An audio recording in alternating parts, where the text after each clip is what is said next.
So there is a two way to create a same ramp using different plugins. So first you have to create a profile like that. Okay, make it in a group, and then you have to make a curve line like that pressing A, and then you have to use Fredo 6 curvy shear option, and height will be 10 feet. Here I am typing.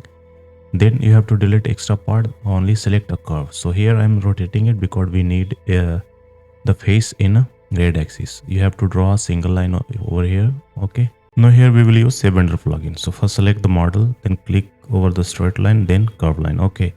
For perfect bending, you have to press bottom arrow key. Okay, that's it. So another similar method is using a true bend. So select a model like that, a straight model, and then select the string and drag it and type the angle. So here I'm typing 360. So you can see that both ramp are looking same. Okay, only method is different. So follow me.